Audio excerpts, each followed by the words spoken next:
Dito nagsimula. Sa loob, So, dito nag-umpisa. doon yung banda. Doon. Welcome back sa aking YouTube channel para sa mga first time lang po na manood. Please click mo na yung Jeremy's TV, Manila. Anyway guys, wala lang pong bayad to, libre lang. Tulungan na lang din sa kapwa mo. Alright? Thank you very much po. So topic natin po today's video, Vice Chi at Chensa, bilis kilos din. Nagpunta agad guys, agad-agad sa mga nasunugan dito sa San Andres, Manila. Malapit lang dito sa amin guys. Actually kaninang umaga, narinig ko na yung mga bumbero dumadaan dito sa amin. Napakadami. Tapos nung nandun, pumunta ko ng rooftop namin, nakita ko, ang laki ng usok guys. Talaga pa ng laki ng sunog. So yun na nga ngayon, pinuntahan kagad nitong si Vice Chi. Pero bago yan guys, bago natin panoorin yung video, shout out muna sa mga Iskonians na taga Maynila na patuloy na sumusuporta sa ating channel. At lalo na po sa mga Iskonians na wala naman dito sa Maynila, particularly yung mga nasa OFW na patuloy na sumusuporta sa ating channel. Maraming salamat po. Ang dalangin ko na sa mabuti kayong kalagayan. So mabuhay po lahat ng mga Iskonians. Salamat po sa inyong lahat. So yun na nga guys. Dahil nga alam nyo naman pag nasunugan ng isang tao, napakahirap. Kaya nga sabi nila, di ba? Mga nakawang ka na. Huwag naman sana guys. Huwag ka lang masunugan. Dahil kapag nasunugan ka, back to zero ang lahat, di ba? Yung matagal mo nang pinundar. Di ba? Mga appliances, mga damit, mga gamit sa bahay, at kung ano-ano pa. Talaga namang malulugmok ka pag inabutan mo yung ganitong sakuna. Pero siyempre, importante, yung may mga dumadamay, di ba? Yung namumblema ka, malungkot ka dahil nasunugan ka, importante yung may dumadamay. So, itong si Vice Chi, nahawa guys, itong si Yorme Isko Moreno. Yan ang maganda guys, pagka ang leader, Anson, di ba? Talagang mabilis kumilos. Pagkatapos na sakuna, nandyan na kagad. Naunahan pa guys, ito si Mayora. Di ba? Naunahan pa. So, narito panoorin muna natin yung video na kung saan pinuntahan mismo ni Vice Chi. Tapos, ituloy po natin yung ating reaction. Ayan guys.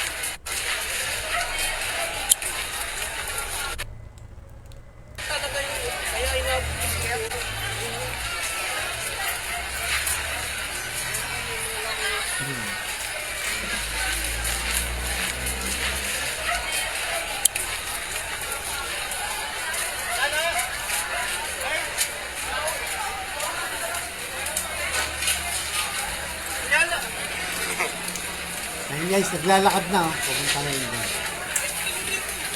And kasalukuyan pong nasa fire site area si Miss Chi Atienza at tinitingnan po niya yung mga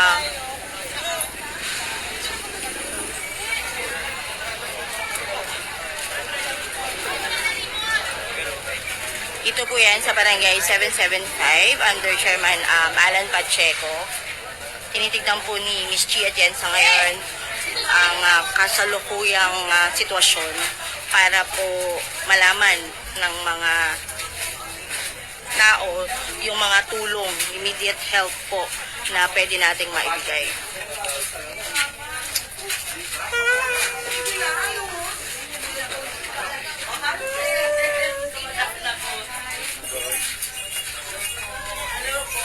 Ayan po, kasalukuyan pong nag-aayos yung mga tao, kanilang mga gamit, sinecheck po nila yung kanilang mga bahay.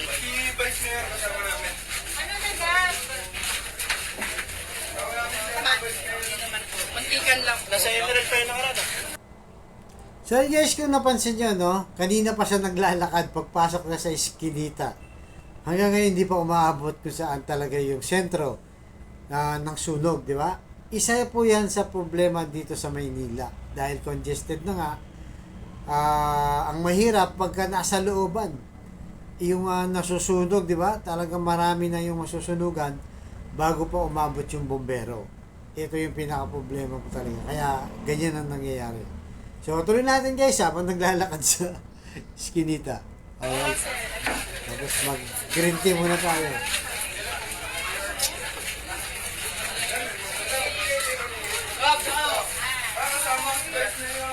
Natatali po.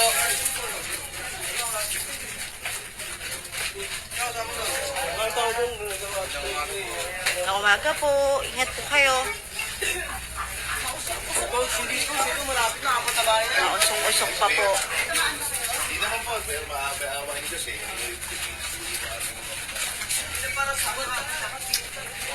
Excuse me po. Excuse me. Aray. Guys, excuse me po. Yun, ano naman, yun lang nadali. Ilasing ko pare. Hindi pa nag-document ilan, ano? Hindi ba po? Walang Pero more or less mga 200 or more. bagay ng family po. Pare, sino pare yun?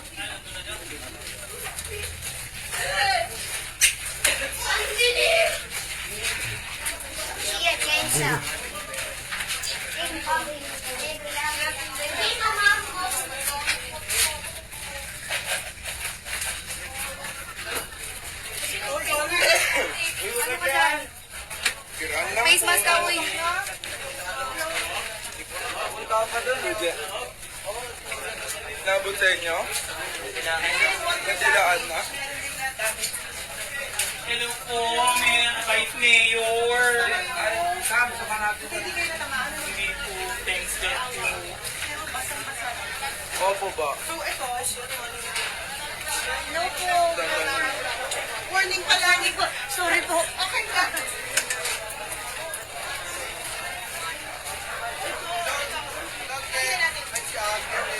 So, ayun guys. Nakaabot na siya. Oh. Nandun na siya. Dito nagsimula. Sa loob, guys. So, dito nag-umpisa. Doon nag-umpisa. Tapos ano nangyari? Hello? Ang nangyari, kulang ng tubig. Sige, labas tayo. Sige, kuya. Sinusubukan ko na lang i-on ang hose. Ma'am yung ano? Wala daw tubig, so nagbayanihan na lang ang mga tubig. Usok pa po, oh.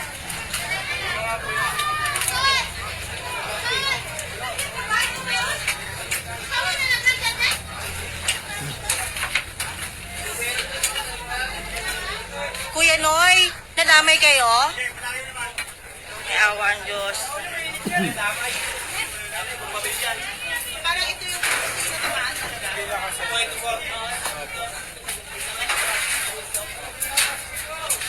Actually, hindi pa po siya fire out eh. Dapat tayo nandito.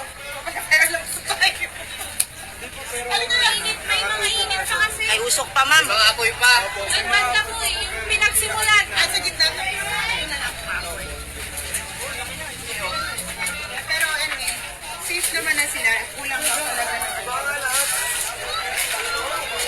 I think kung mas maraming, kung marami kaninang provision para makakuha ng maraming tubig, hindi ganito kadami ang nasusunog sa bahay. Kasi kanina, papanik sila. Kasi may mga tao. Mapasok kitchen dito. Pakasan dito yung mga Dalawang station na lang, sa labas at saka dito. sa Paseco. Ganun lang po ang feeling namin na magkaroon lang po ng agarang tulong para sa mga nadamay. Kasi most of the houses here are made of field materials. Kaya sobrang bilisan. Itong area na to, start ito, ano na to eh, mga concretes na. So, maraming mga tao. Good thing na hindi na masyadong kumalat yung sunog. Pero marami-rami pa rin pamilya. Anyway, I'm sure magdadagsaan. Pero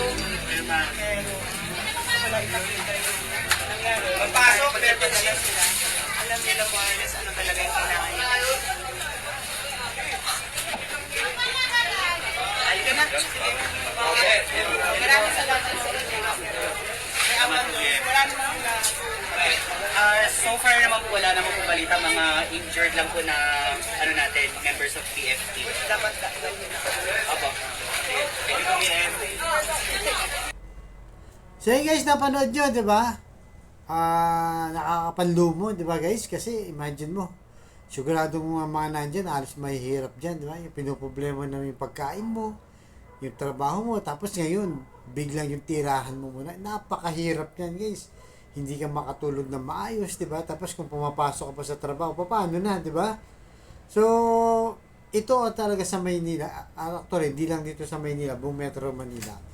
Yan talaga po ang kinakatakutan dito. Dahil nga, sobrang hirap niyan kung ikaw ay masunugan. At buti na lang, di ba, na babanggit ni Atienza na may awa ang Diyos, naririnig nyo, di ba? Para yung mga taong pinanginahan ng loob, at least lumalakas, di ba? Kahit pa paano. So, sigurado tayo guys, kaya nagpunta dyan si Vice Chi, unang-una, para ma-assess niya, di ba? Kumustahin, di ba? Kung anong asap na kailangan dyan.